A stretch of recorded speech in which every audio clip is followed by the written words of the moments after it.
কি পরিস্থিতি আছেন সেটা আমি নিজেও সচক্ষে দেখতেছি বা সবাই দেখতেছেন। যা হোক, আজকে আপনার ডিজিটাল রিপ্রেজেন্টেশন ফারিয়া কেন্দ্রীয় কমিটির পক্ষ থেকে আপনাদেরকে প্রথমত সর্বাত্মকভাবে অভিনন্দন জানাই যে আপনারা একটা ন্যায্য দাবির পক্ষে সবাই একত্রিত হয়েছেন। এবং আপনারা জানেন বিগত সময় বাংলাদেশ একটা পরিবর্তনের ভিতর দিয়ে গেছে। আমরা বলতেছি বাংলাদেশ দ্বিতীয় স্বাধীন হয়েছে। যেই স্বাধীনতাটা বর্তমানে দ্বিতীয় হয়েছে বলা হচ্ছে, সেটা হয়েছে বৈষম্যের বিরুদ্ধে লড়াই সংগ্রাম করে। আপনারা জানেন এই লড়াই সংগ্রাম করতে গিয়ে আমাদের অনেক ছাত্র জনতা অকালে প্রাণ দিয়েছেন, অনেকে অসুস্থ হয়ে হসপিটালে মৃত্যু ঝুঁকি নিয়ে এখন চিকিৎসাধীন আছেন। আমরা তাদের প্রতিও আপনাদের সমবেদনা এবং যারা চিকিৎসাধীন আছেন তাদের আশু রোগ মুক্তি এবং সুচিকিৎসা দাবি জানাচ্ছি। যাই হোক, আজকে ড্রাগ ইন্টারন্যাশনাল কোম্পানির যারা সাবেক কলিগ বা যারা চাকরিচ্যুত কলিগ সারা বাংলাদেশ থেকে আপনারা ঢাকায় তাদের কর্পোরেট অফিসের সামনে আপনাদের যে ন্যায্য দাবি, আমি মূলত এখানে আলোচনা শুনেছি, আপনারা অনেক আলোচনা করেছেন, আপনাদের অনেক দাবি দেওয়া থাকতে পারে, বাট মূলত দুইটা জায়গায় আপনারা সবাই একমত হয়েই আলোচনায় আসছেন। যেটা হচ্ছে, হয় আপনাদের চাকরিচ্যুত কলিগদের চাকরি পুনর্বহাল করতে হবে অথবা আর্থিক ক্ষতিপূরণ দিতে হবে। তো আমরা কেন্দ্রীয় ফারিয়া আপনাদেরকে এতটুকু আশ্বস্ত করতে চাই, আপনারা যেই আলোড়নটা বা যেই জনজমায়েতটা আজকে ড্রাগ ইন্টারন্যাশনালের সামনে আপনারা করেছেন, আপনারা যদি অদূর ভবিষ্যতে তারা আপনাদের এই দাবি দেওয়ার প্রতি সহমত পোষণ না করে বা আপনাদের দাবি দেওয়াকে না মেনে নেয়, আপনাদের দেওয়া আলটিমেটাম হয়, তাহলে সারা বাংলাদেশে আপনারা ড্রাগ ইন্টারন্যাশনালের কাজ বন্ধ করে দিতে চাইলে বাংলাদেশ কেন্দ্রীয় ফারিয়া আপনাকে প্রত্যেকটা ইউনিট থেকে সর্বাত্মক সহযোগিতা রাখছে। আপনারা বাংলাদেশে অবশ্যই ওষুধ শিল্প একটা আপনার লার্জেস্ট থার্ড সেক্টর বলে থাকি আমরা ইকোনমির দিক থেকে, এবং এটা জরুরি পরিষেবা খাত।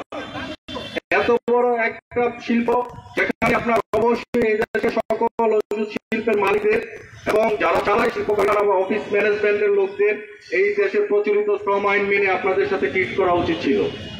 আমি ব্যক্তিগতভাবে ড্রাগ ইন্টারন্যাশনাল অনেকগুলো মামলা ডিল করেছি, ঠিক আছে, এবং অনেকের শুরুর দিকে যেটা হয়েছে, আমাদের কাছে কোনো অভিযোগ আসলে সেটা যখন আমরা বাংলাদেশ কলকারখানা প্রতিষ্ঠান অধিদপ্তরে আমরা সাবমিট করতাম, তখন তারা দেখা যেত বাংলাদেশের অ্যাজ পার শ্রম আইন মেনেই তারা টাকা পয়সা দিয়েছে।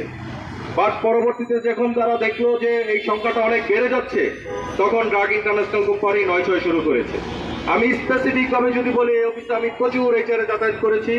এখানে অনেক কলিগ আছে, যে কারিমুল ভাই, তার টাকা, আরেক বন্ধু উজ্জ্বল ভাই এখানে অনেক উপস্থিত আছেন, যাদের টাকা আমরা সংগঠন বা আমি ব্যক্তিগতভাবে মুভমেন্ট করে আমরা আদায় করে দিয়েছিলাম। কিন্তু পরবর্তীতে দেখা গেল আপনাদের চাকরিচ্যুতের সংখ্যা ডে বাই ডে ওরা বাড়িয়ে ফেলছে। তখন এইসব অভিযোগগুলো যখন আসতে থাকলো, তারা আর বাংলাদেশের শ্রম আইন বিধি মোতাবেক আপনাদের টাকা পয়সা বুঝায় দেয় না। এর জন্য আমি ব্যক্তিগতভাবে এখানে অ্যাডমিনে আছেন বাদল সাহেব, উনি আপনাদেরকে এই পেনটা যথেষ্ট দিয়েছে। আমি মনে করি তারা বিগত সরকারের আমলে তাদের মালিক পক্ষের লোকজন সরকারের বড় স্টেক হোল্ডার ছিল, তারা জানেন যে আপনার সংসদ প্রণেতা ছিল, আইন প্রণেতা, সেই সুযোগটা নিয়ে আপনাদের সাথে অনেক অনিয়ম করেছে এবং আমাদের কাছে রিপোর্ট এসেছে তারা অনেকে আপনাদেরকে হয়রানিমূলক মামলাও করেছে এবং শ্রম আইনকে তারা প্রচলিত শ্রম আইনকে তারা তোয়াক্কা না করে শ্রম অধিদপ্তরের বিভিন্ন জায়গায় বা শ্রম আদালতে তারা টাকা পয়সা খেয়ে ওদের পক্ষে আপনার রায় নিয়ে গেছে, এরকম অভিযোগ আমাদের কাছে আছে। তো আমরা একটা কথাই বলতে চাই, দেশ এখন একটা নতুন সিস্টেমের ভিতর দিয়ে যাচ্ছে, পরিবর্তন এবং বৈষম্য দূর হবে এই আশাবাদ ব্যক্ত করছি। এবং আপনাদেরকে যারা চাকরিচ্যুত করেছে সেই সব কর্মকর্তাদের আপনারা অবভিয়াসলি আপনাদের পক্ষ থেকে দাবি করবেন তাদের যেন এই কোম্পানিতে আর কোনোভাবেই চাকরি করতে না দেওয়া হয়। কারণ আপনাকে চাকরিচ্যুতের নর্মাল বিধান, বাংলাদেশে যে কোনো এমপ্লয়ি চাকরি যেতে পারে অনলি 3টা ইস্যুতে। তো আমি বলে দেই, আপনারা ভবিষ্যতে আবার যখন চাকরি করবেন বা কোথাও চাকরি করছেন, জেনে রাখবেন ইস্যু একটাই, যদি কোম্পানি আপনাকে কোনো কারণে টার্মিনেট করে, এই টার্মিনেটার লটা বাংলাদেশে আমরা যারা শ্রমিক সংগঠন করি বা যারা শ্রমিকদের নিয়ে শ্রমজীবীদের নিয়ে কাজ করছি তারা বলে থাকি এটা 26 একটা কালো আইন। যা হোক, তারপরে প্রচলিত আইনে যেহেতু আছে, তাহলে আপনাকে তারা কোম্পানি টার্মিনেট করবে এবং আপনাকে টার্মিনেশন ফেসিলিটিস বুঝিয়ে দিবে within 30 working day, 30 working day. আপনাদের সাথে এই ধরনের ঘটনা তারা ঘটায় নাই। আপনাদেরকে কাগজে পত্রে একটা টার্মিনেট করছে, আমি বহুত দেখছি, কিন্তু আপনাকে টার্মিনেশন ফেসিলিটিস দেয় নাই। ইভেন তারা আপনাকে আনলিভের মতো জিনিস তারা দেয় নাই, ঠিক আছে, যেটা আপনার ন্যায্য আইন প্রচলিত কর না। কোম্পানি, এত বড় কোম্পানি, একটা কোম্পানি, আমি আপনাদের আলোচনায় শুনেছি বা অনেক কলিগের কাছে শুনেছি যে এটা গাছতলায় ছিল। আপনাদের রক্ত, আপনাদের পরিশ্রম, গ্রামের ভিতর আজকে এরা এত বড় বড় টাওয়ারের মালিক, গ্রুপ অফ ইন্ডাস্ট্রির মালিক, কিন্তু আপনাদেরকে মূল্যায়ন করে নাই। আপনারা যখন চাকরিচ্যুত হয়েছেন আপনাদেরকে কয় টাকা দিতে হতো মালিকের?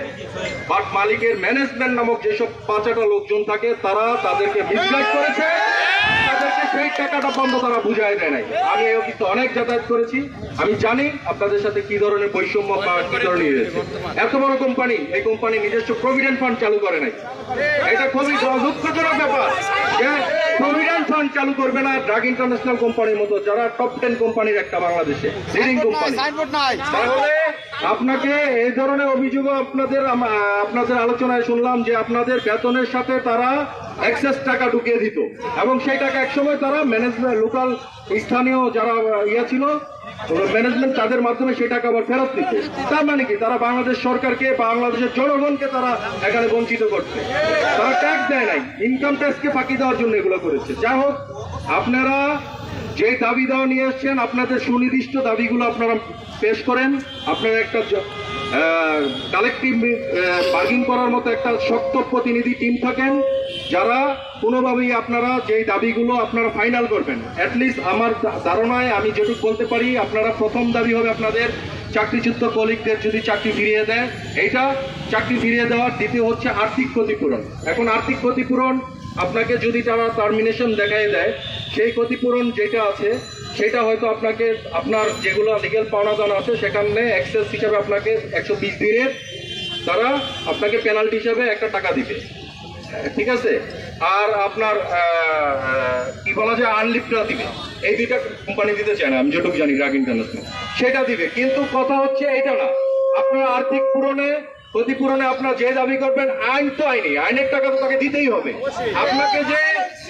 আপনাকে যে এই যৌবন, আপনার পরিশ্রমের এই সবকিছু কেড়ে নেওয়ার পরে তারা যে আপনাকে চাকরিচ্যুত মাঝপথে করে দিয়েছে, এই সময় আপনি অন্য জায়গায় আপনার এই বয়স নিয়ে আপনি মুখ করা যায় না। এখানে শুধু ফিল্ড পর্যায়ের আমাদের এমআইও ভাইরাই আপনার চাকরিচ্যুত হয় না, এখানে অনেক territory manager, ZM, RSM, DSM, even কোম্পানির জিএম সাহেবও কি হয়েছে। আমি ড্রাগ ইন্টারন্যাশনালের এক্সপার্ট ম্যানেজমেন্ট সম্পর্কে একটু দুঃখ নিয়ে বলতে চাই, আপনার কিছু মনে করেন না, যেহেতু আমি পেশাজীবী সেক্টরকে নেতৃত্ব দিই। এখানে আমি একটা কথাই বলি যে আইন আপনাকে ক্লিয়ারিফাই করে দিতে, যে টাকার বিনিময়ে কাজ করবে সে হচ্ছে শ্রমিক, আর যে টাকার বিনিময়ে কাজ করার জন্য কাউকে নিয়োজিত হবে সে হলো মালিক। বা ড্রাগ ইন্টারন্যাশনালের এখন হয়তো তারা অনেকে চাকরিচ্যুত হয়েছেন, ম্যানেজমেন্টের তাদের অতীত রেকর্ড কিন্তু ভালো না। তারা আপনাদের সাথে কি অনিয়ম করছে না করছে, তারা যখন চাকরিতে ছিল আমি সবই জানি। যাই হোক, এখন হয়তো বিপদে পড়ে তারা সবাই আপনাদের সমান্তরালে এসেছে, ঠিক আছে। আমাদের কথা এইটাই, আপনারা মনে রাখবেন, একটা সংঘবদ্ধ সংগঠন কেন প্রত্যেকটা পেশা সেক্টরে দরকার। আপনারা ম্যানেজমেন্টে যারা অতীতে এখন চাকরিচ্যুত হয়েছেন তারা কখনোই চান নাই একটা সংগঠন দাঁড়াক। একটা সংগঠন কেন দরকার? আপনার রাইটস নিয়ে সংগঠন ফাইট করবে উইথ গভর্নমেন্ট, উইথ মালিক পক্ষ। এর জন্য আপনাকে সংগঠন থাকা দরকার। আপনারা আজকে এখানে জোরালো যারা হয়েছেন তারা অবশ্যই একটা খুব স্ট্রং একটা টিম, যারা কথাবার্তায় আপনারা স্ট্রং কথা বলতে পারেন, এরকম একটা টিম আপনারা থাকবেন, 5 জন 7 জন 10 জন যেটাই হোক। যে দাবিগুলো আপনারা করবেন, একসাথে করবেন, 5-6টা, বেশি দাবি দরকার নাই। সেই দাবিগুলোর যেন প্রত্যেকটা পূরণ হয় সেইভাবে আপনারা ফাইট করবেন। না হলে আজকে আপনারা এখানে যে অবস্থান কর্মসূচি দিয়েছেন, প্রয়োজনে কিছুক্ষণ পরে আপনাদের যদি নক না করে, আমরাও আছি আশেপাশে, আপনারা প্রয়োজনে ওই রাস্তাও বন্ধ করে দিবেন। এটা একটা ব্যস্ত রাস্তা, এই রাস্তা যখন আপনার ব্লক হয়ে যাবে, এটা দুই সাইডে যখন চাপ পড়বে, তখন আলটিমেটলি তাদের উপর প্রেশার আসবে। না হলে আমরা কেন্দ্রীয় পারিয়া আপনাদেরকে আবারও আশ্বস্ত করতে চাই, ড্রাগ ইন্টারন্যাশনালের এই দাবি আপনারা যতদিন থ্রো করবেন, সেটা যদি পূরণ না হয়, ভবিষ্যতে আপনারা যদি এই দাবি দেওয়া নিয়ে কোথাও সারা দেশে বা অন্যান্য জায়গায় মুভমেন্ট করতে হয়, আমরা সংগঠন আপনাদের সার্বিকভাবে আপনাদের পাশে আছি। আপনাদের দাবি পূরণ হোক, আপনাদের অধিকার আদায় হোক, সেটাই আমরা বলে যাই। আমাদের সংগঠনের স্লোগান অধিকার আদায়ে আমরা সবাই একসাথে। আমাদের এই নতুন দেশে আপনাদের যেই দাবি, সেটা পূরণ হবে অতি শীঘ্রই।